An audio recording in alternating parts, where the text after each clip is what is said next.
Hi everyone, I'm Anya Parampil and you're watching Red Lines. My guest today is Danny Haifong, an editor and contributor at the Black Agenda Report. Welcome to Red Lines, Danny. Thanks for having me back on, Anya. Your recent piece is titled American Left Silence on China Helps Lay Foundation for the U.S.'s New Cold War. You argue, quote, the American left has helped lay the ideological foundation for the U.S.'s new Cold War against China.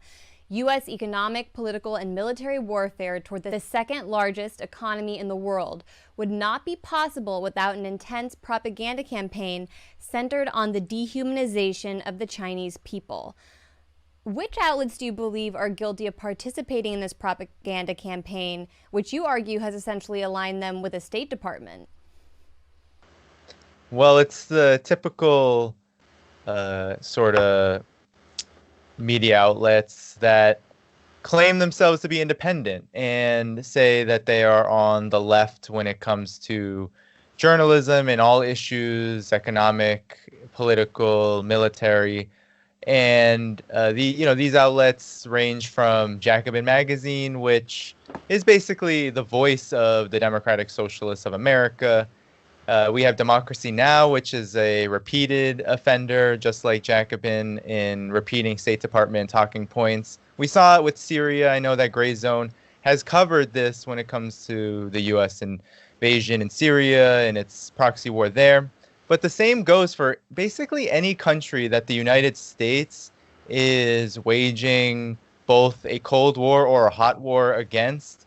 It's usually countries that have systems of governance, economic and political, that run counter to the U.S.'s imperial plans in the region in question. So China right now is sort of the largest enemy, quote unquote, for the United States to be targeting. And we've seen how the Trump administration has ramped up its attacks on China in Jacobin, Democracy Now!, The Nation. These outlets have basically called for solidarity with so-called some pro-democracy protesters in Hong Kong. And they've also consistently attacked the government of China as being authoritarian, as being imperialist, sort of equating China with the United States. And in many instances, since these outlets generally don't critique U.S. foreign policy, and when they do, it's only in certain circumstances, basically make China out to be even a larger problem than the United States itself, which, as I'm sure many of your viewers on Gray Zone knows, is completely a farce, since the U.S. is the imperial hegemon of the world, and much of the planet understands that. Yeah, you say, quote, the American left is for the most part an American exceptionalist left, a Democratic Party oriented left, and a white liberal left. What do you mean by that? Well, when we look at the outlets in question, Democracy Now!, Jacobin, even The Nation, we know that basically the editorial standards, those who write the editorial standards for these outlets, basically reside from a certain section of the left in the United States, which is the white left. And the white left historically has been a liberal left. It's been one that is completely indebted to defending American patriotism and the U.S. nation state at all costs, even when they tend to critique how the United States treats some sections of its own citizens, for example, by calling out some of the worst excesses of capitalism. That's what Jacobin does very well in some instances. But when it comes to foreign policy and when it comes to waging a campaign for solidarity with people around the world, there are so many notable examples where basically the nations that are under the most duress from U.S. imperialism are completely left out of this equation. This includes Venezuela. There has been very little activity in the white liberal left media around solidarity with Venezuela. But now we have a situation where China is the second largest economy in GDP terms, the largest in terms of purchasing power parity terms, And it also is the most globalized country in many ways in the world, where its connections to both the European and imperialist orbit economically, as well as the global south, run very deep. And so a war that the United States is waging, this new Cold War, is dangerous in so many regards when we just think about how China is very connected to the world economy and how China is also a large military power that does have the ability to defend itself, unlike so many countries that have fallen to U.S. regime change plans and operations.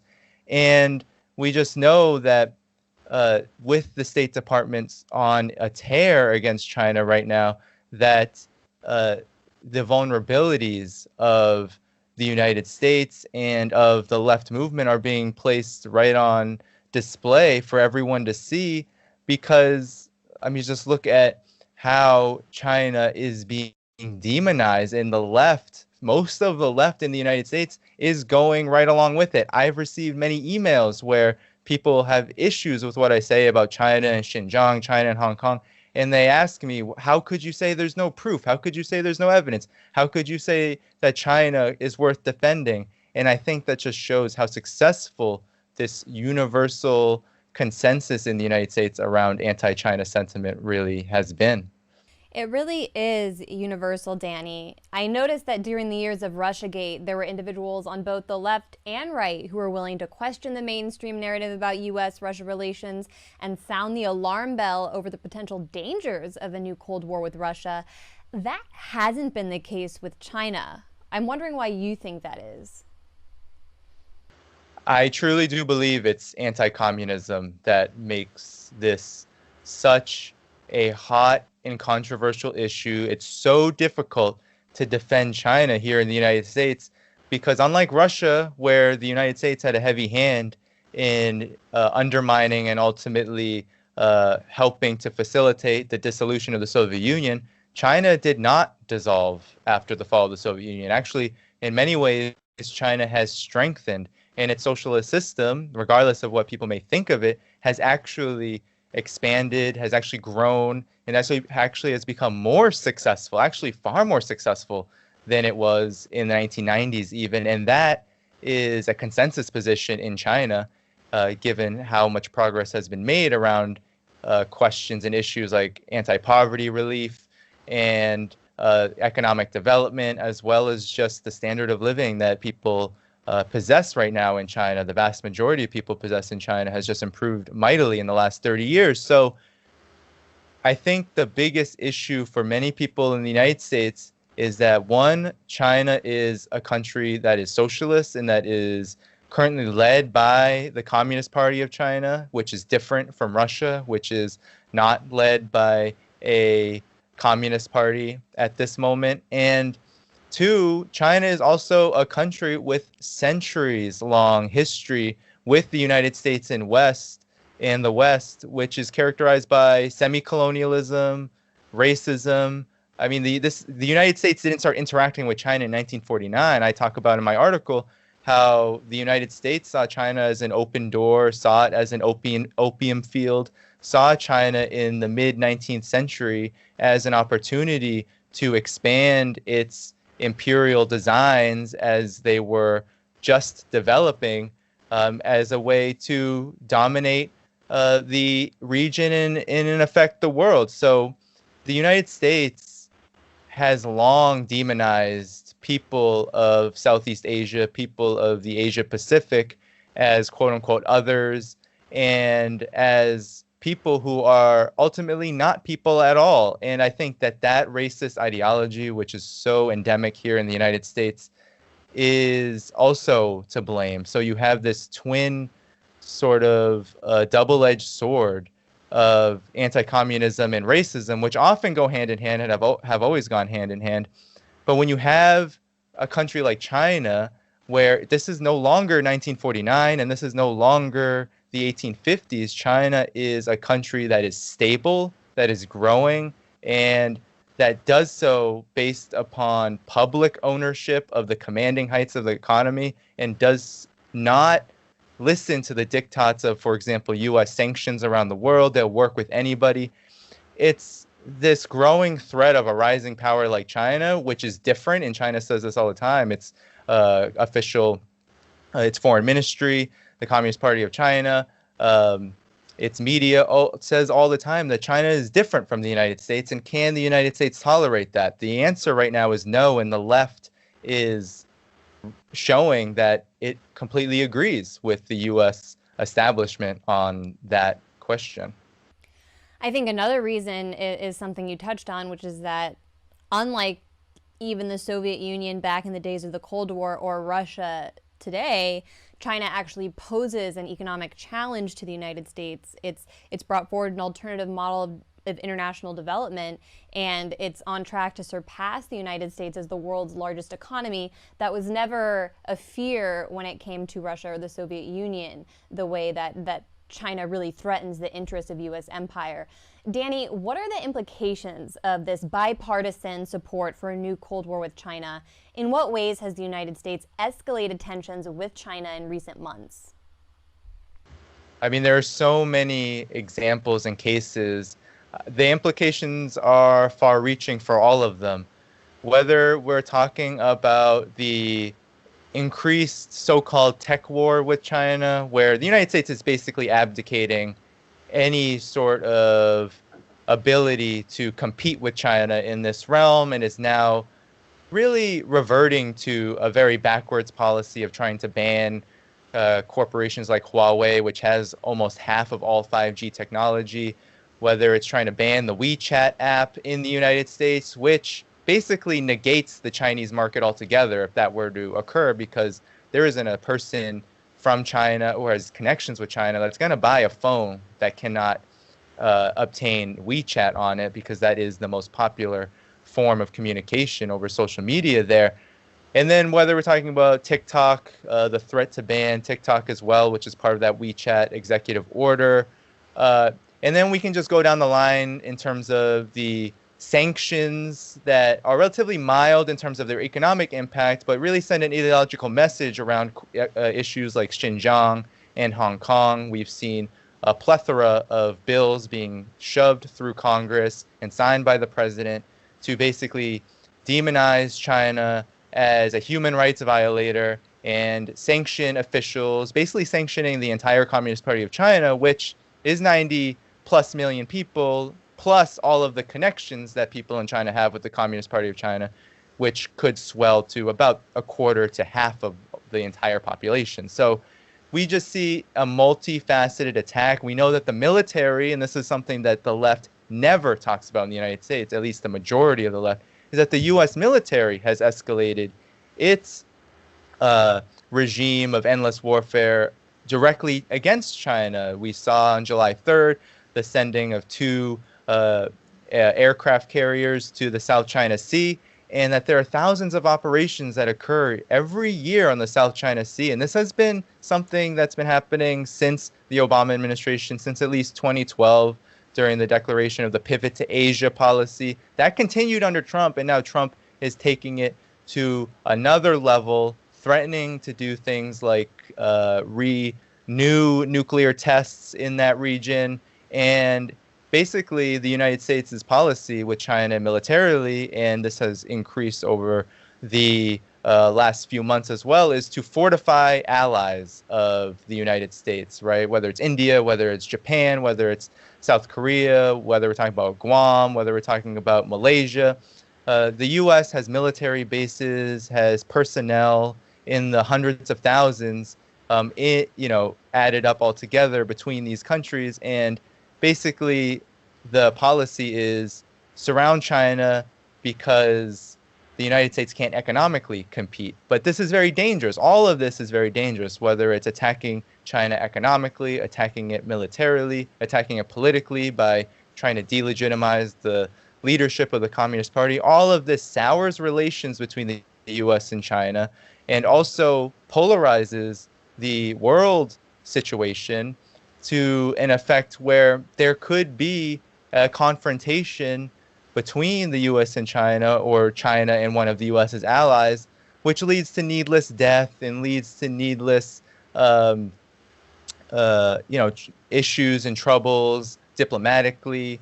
And when we're talking about the economic part of this, is that the United States is really threatening, as it already is in a Great Depression, to just further the pain worldwide by trying to isolate China and thereby isolating basically the one country that the global South has in the world to rely upon when it comes to trade on the basis of cooperation and on the basis of really trying to make progress around issues like underdevelopment.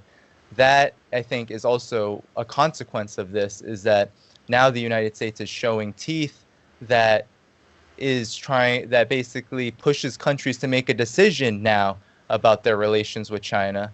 I don't think it's going to work. I think China has a lot of leverage economically. The United States doesn't really have anything to offer in this realm, and that's why it's making such brash moves. But the overall effect is to create a very dangerous, very hostile, very racist environment that threatens to basically hold the world back from being able to address issues like climate change, racism, poverty, war. All of these issues that the United States is basically in the vanguard of can't be addressed when the U.S. is trying to undermine one of the largest countries in the world that will be a player in trying to resolve them. Danny, I thought it would be fun to do a sort of rapid fire round of questions since we're focused on how the left plays into this new Cold War, giving you the chance to respond to some common talking points I hear people who consider themselves left-wing make when it comes to China. The first one being, and I just want to point out, you've actually been to China, unlike a lot of people who I think discuss China online. But one of the most common points we hear is that China is a capitalist country. What's your response to that? My response is that I think that many people who say this they're not considering the fact that the Communist Manifesto itself and much of the doctrine of Marxism and political economy, Marxist political economy, basically outlines socialism as a system where ownership of the means of production is publicly controlled at the commanding heights of the economy. So a lot of people think that because there's private capital in China, that somehow that means that China isn't socialist. But when you actually look at, for example, China's in terms of what is really driving China's economic development, it's putting private capital in control of consumer goods, while the commanding heights of the economy, which really have to do with driving the national sort of income and the need that people have for things like healthcare, housing, food, those are in control of the state. And so the Communist Manifesto outlines this very well. If people read it, there's actually 10 points that Karl Marx makes and Engels makes in defining what a socialist country would look like.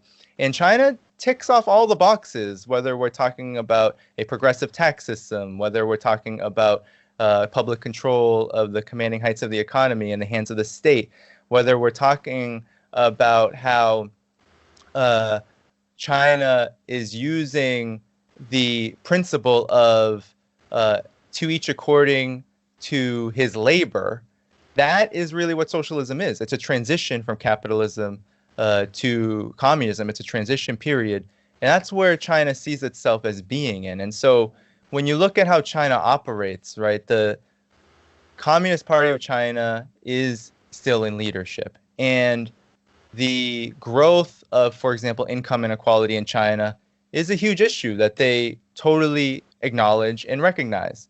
However, on the other hand, China decided, 40 plus years ago, that one of the most important things to do in a socialist economy is to ensure that people are not hungry, that people have the opportunity to live a life that is free from the worst excesses of underdevelopment and poverty. And capitalism and capital accumulation is needed in some respects to achieve that. Many socialist countries like Cuba have also acknowledged this. That's why there has been integration of private capital there in the consumer goods industry as well. Because while you need to protect the country from finance capital, from capitalist control over sectors like energy, for example, that's what China does. You also need to ensure that people's needs are met, and that not only are people's needs met, but the standard of living also rises. That's one thing that the Soviet Union had a hard time achieving in such a hostile capitalist and imperialist world, was how do you not allow the economy to stagnate? And that also allows for ideology and commitment to socialism to stagnate. China has taken an approach of, we're going to make sure that the country is prosperous, and then we're going to address the issues of poverty, of hunger, of homelessness, of illiteracy, for example. All of these issues are still on the agenda and still a part of a central plan. So China still goes, in terms of its political direction, by a central plan. And in effect, capitalism, the idea that someone like Jeff Bezos or Bill Gates or certain corporations like Wells Fargo or Goldman Sachs, they don't control the economy or the society of China. China, the central government in China, controls the direction and the destiny of China. And I think that's really what makes it a socialist country, its ability to bring together the state-owned industries, to bring together the mass organizations, to chart a course for society that's independent of the will of finance capital, but not independent of the will of the global market, because in effect, China has to operate within a global market that has both socialist, but mainly capitalist forms of governance and economic activity. So China really is balancing between the two. And I think if we look at just the progress that China has made, as well as how China addressed COVID-19, for example, and how China has really shown how if you can unify so many different kinds of peoples together, that's one thing China never gets credit for. They call it a civilization in China. They don't even call it a country, because there's over 50 ethnic groups there, and they're based. Yeah, exactly. That brings me to my next point, which is that China represses minorities and is carrying out a genocide against Uyghur Muslims. Yes, that is the State Department talking point. That is the talking point of outlets like the Coda Story, which I know have attacked the gray zone. And they focus a lot of their attention on the innuendo about Uyghurs in China. I wrote a piece recently about how ESPN jumped in on the mix, and the person who wrote it, at least one of the co-authors, Steve Fainaru, has actually done decent journalism, has gone to Iraq, has embedded himself with military contractors and reported about their atrocities there. But when it comes to Xinjiang and it comes to this issue of ethnic minorities in China, particularly the Uyghurs, the demonization campaign is very political. It's all about demonizing the system that exists in China, socialism with Chinese characteristics, as one that is completely committed to dehumanizing, ironically, dehumanizing ethnic minorities, which the United States knows so much about. But when you look at how China has focused its anti-poverty campaign actually on ethnic minorities in particular, actually on regions of the country that are predominantly comprised of ethnic minorities, like Ningxi province, for example, we see that actually China is trying to unite the country while respecting differences relating to ethnic minorities. That when you go there, and I was there in Urumqi, for example, the capital of Xinjiang province and the Uyghur Autonomous Region, you see that there are mosques everywhere. There is security in these mosques, and the reason for that is because actually the so-called rebels, the so-called jihadist fighters that came into China and that had been trained in Xinjiang, for example, along the border regions, targeted mosques as well as sites of terror and ways to disrupt the country and to cause the murder of so many. So the reason why there's more security in a place like Xinjiang and a place like Urumqi, for example, is because there has been thousands of terrorist attacks committed over a 16-year period between 1990 and 2016. But none of that has meant that people in that region, especially Uyghurs, can't practice Islam, for example, that they can't practice their particular faith because there are many different Muslim ethnic groups, like the Hui people, for example, in Xinjiang as well as the rest of the country. And so it is just utterly and simply a lie. I talked about how the evidence is always based on very faulty video imagery, which cannot be verified as actually being where they say it is, or actually proving what they say they're trying to basically reveal. And we've seen that, for example, a Taiwanese porn video has been used as an example of Uyghur oppression. We've just seen how all of the evidence that supposedly is out there for us to believe that there's this repression in Xinjiang is faulty, to say the least, if not completely fabricated.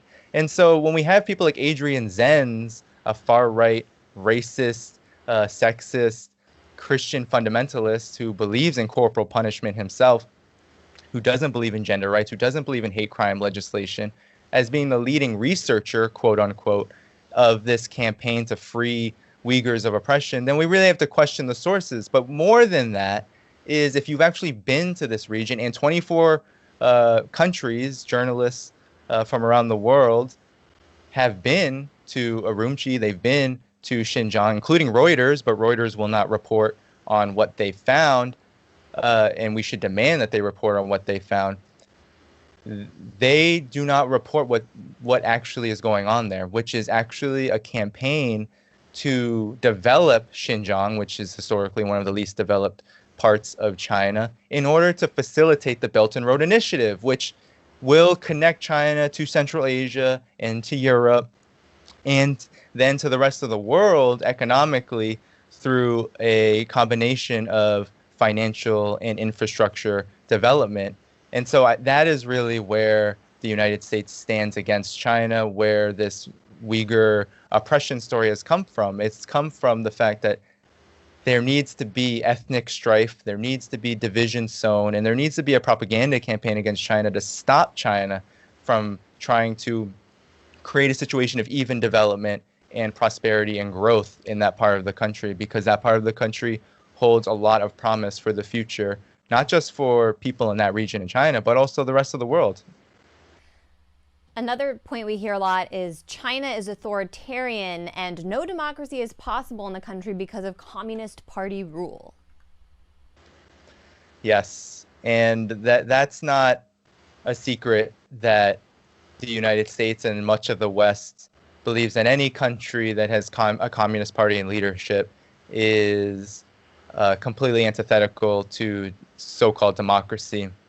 And again, this all gets into what the definition of democracy is. American exceptionalism and the United States' establishment that peddles the ideology, of course, defines democracy as whatever they believe it is, which is themselves, their image, their political economy of unrepentant capitalism, as well as the social orders of their allies. We heard Netanyahu, for example, recently call the UAE a shining example of democracy, even though it's ruled by a monarchy. But in any case, when we think about democracy in China, and people in China do believe that they are a thriving democracy, there was a recent poll done that showed that actually 73% of people in China believe that their country is a democracy. That really China's definition of democracy is just different, because China is a socialist country. It's a country that does not believe that capital should make decisions in the country, and it's a democracy that is not predicated just on elections, because I think that is one of the falsities of the US's American exceptionalist ideology, is that somehow an election makes you a democracy. Well, in people in China would say, actually, it's how legitimate your government is in the eyes of the people that makes you a democracy. So China, a lot of people have sympathy and have support for their government because it addresses the burning issue of poverty. It's raised standard of living every single year since 1978. People's wages rise 8 to 10% per year, even in bad years. People's ability to work, which is in the Constitution of China, the right to work, is respected and upheld, and the government does its utmost to ensure that people have a job, people have a livelihood. So when the concern of ordinary people in China is taken into account, that's how China sees a democracy, that there is this relationship between the people and the state that is both consultative in one respect and also participatory in another respect. People in China are part of mass organizations. They're part of the All China Federation of Trade Unions. They're part of mass organizations. They're part of local governance, the volunteer organizations, which were so critical during the pandemic response in Wuhan, for example. So people in China don't define their democracy by how able they are to, for example, elect a president like Donald Trump. When I was in China, people said Donald Trump could never be a local village leader here because he has no legitimacy with people. He's never served anybody. He's never done anything good for anybody but himself. And the same would go for most, if not all, politicians in Washington. And so that's where the difference is. We can vote in people to represent us every 4 years, and they then are controlled by capitalists, by oligarchs, by corporations, by banks. While in China, people consult with their officials. They have relationships with them. If you enter the Communist Party of China, for example, if you want to be a member, one of the first things you have to do is you have to go to the countryside. You have to go to a mountainous region. You have to go to one of the poorest parts of the country, and you have to serve there for a couple of years. And you have to not only serve there, but you have to show that now, because of your service and your collaboration with that village, with that township, that now you have qualifications, that you've improved the situation there. And so that is the difference between democracy in China and democracy in the United States. In the United States, it's democracy for the rich. In China, it's democracy for the entire country. Some people would argue we have one-party rule in the United States as well, with the illusion of a two-party system. China is stealing our intellectual property, Danny. This is a funny one because China has actually surpassed the United States in terms of, for example, patents for very valuable things like pharmaceuticals and high-tech software. And so all of these accusations have never been proven. They come right out of the intelligence apparatus, mainly. They come out of people like Mike Pompeo, the Secretary of State, who was in the CIA, a leader in the CIA for many years, and who said that in the CIA you learn how to steal, how to cheat, and how to lie. And so really that accusation just has no basis to it. There is evidence, though, that the CIA has actually been hacking into China, and that was proven by an analysis done by a Chinese security firm of WikiLeaks documents, that Qihu 360, which showed that the CIA for 11 years was actually stealing aviation, energy, and other very valuable data, including consumer data, private data, and using it to undermine China and trying to use it to basically keep tabs on how China is developing, as well as ways that they could potentially undermine its economic growth. So when all the evidence shows that the United States is the biggest purveyor of surveillance and of using its massive surveillance apparatus to steal people's data, spy on world leaders, we really have to question why it's so easy to believe them when it comes to China. And I think much of that has to do with the fact that too many people in the United States, especially on the left, especially in the corporate media, especially even in the so-called progressive media, do not have the capacity to see China as a country of human beings that really is under the assault of the United States and its new Cold War policy. A lot of these companies, U.S. tech companies, also signed agreements with China that if they were going to come into the country and exploit its labor market, that they would have to share some of their technology with China. That's a pretty typical agreement, and no one held a gun to the CEOs of these companies and forced them to go into China and tap into that labor market.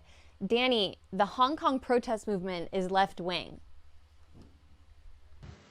Yes, the Hong Kong protest movement is about as left-wing as basically the jihadists in Syria are left-wing, or the coup regime in Bolivia was left-wing. The Hong Kong pro-democracy movement is mainly foreign funded, and it's pretty entertaining sometimes to see the leaders of this movement try to defend itself from these accusations. They usually don't address them at all, and they just say that people are demonizing the Hong Kong pro-democracy movement on behalf of Beijing, but they actually won't say that they're not funded by certain organizations. Sometimes they'll admit that they get assistance from these organizations, but that the funding doesn't actually influence them. So I think it's important to recognize that when the National Endowment of Democracy, an organization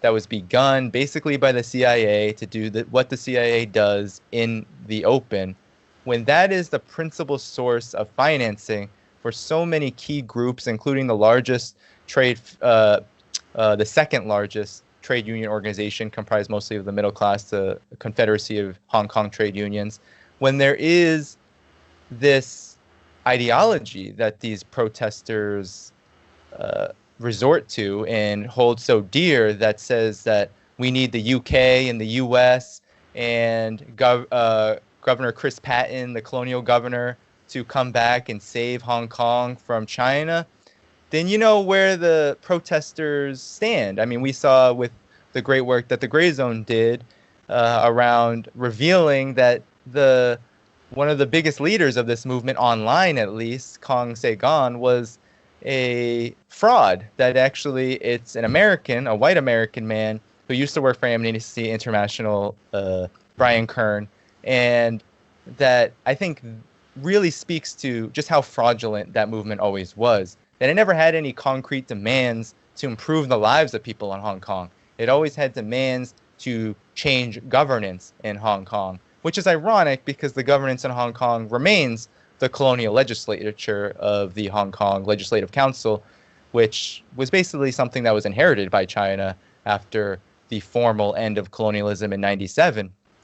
But to this day, China adheres to the basic law of the country, which says one country, two systems. And if anyone goes to Hong Kong and looks around, you'll see that capitalism is pretty alive and well there, and that concession was never violated by China, and that the whole basis of the movement was to create strife, to create chaos, and to legitimize the U.S.'s budding new Cold War against China, and to use very anti-mainland Chinese forces that have been cultivated since the advent of semi-colonialism and colonialism there in the mid-19th century as a proxy for U.S. ambitions. And we've just seen how that's led to policies like the Hong Kong Human Rights and Democracy Act, to the latest Hong Kong Autonomy Act, all of which just serve U.S. interests, that strengthen the U.S.'s sanctions regime in other countries like Iran and DPRK, basically saying if the United States finds out that Hong Kong is being used as a hub to violate those sanctions, that further action can be committed against China. All of it is U.S.-based. It's a U.S. manufactured movement that isn't even supported by most people in Hong Kong. Just a petition alone was signed by 2.9 million people, nearly 40% of the country. A petition, a paper petition, was signed by the people of Hong Kong saying they support the national security law there. So that shows that a plurality, at least, if not a majority of people, believe that the Hong Kong pro-democracy movement is not about democracy, that it's about undermining the sovereignty of all of China, and that it just hasn't been successful. The same thing, I always think about Libya in this case. It's if the US and NATO did not invade Libya and overthrow the government would be the same. And that's not because the government was so repressive. It's because when you have a situation where you're saying that the public, that people are in support of your coup regime, then why is it that that regime needs the support of the biggest imperial power on the land just to exist? And I think not many on the left ask themselves that question. Why is it that if these movements were so legitimate, that they need the backing of the most powerful and most dangerous forces that have committed so much misery around the world to finance them and to provide them legitimacy? Finally, Danny, one of the most pervasive talking points I hear brought up is that China is colonizing Africa and has aggressive imperialist ambitions.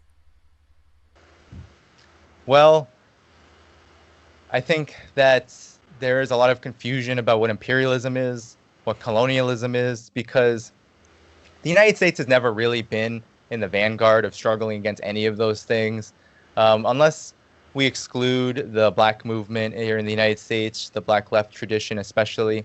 There really hasn't been a massive movement here in the United States against those things, not since the opposition to the Vietnam War, which, to be frank, was really an opposition to the U.S. invasion there, less so a solidarity campaign to the liberation forces. And when that war formally ended, much of the left stopped supporting liberation movements abroad. So I think much of the confusion stems from that, and the propaganda campaign comes from the same forces that are telling us that Uyghurs are in concentration camps, that they can only get pictures of from the outside.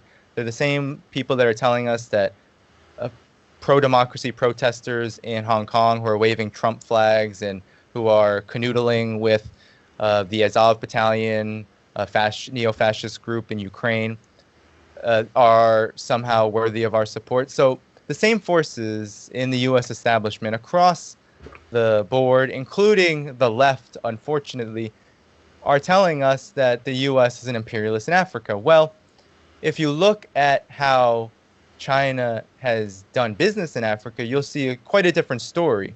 While China does not condemn African countries based on their politics, based on their economic policy, and many countries in Africa have been subject to just brutal international financial plans like structural adjustment programs from the IMF, have been subject to brutal U.S. Western-backed puppet governments, but China does not interfere in the affairs of other countries.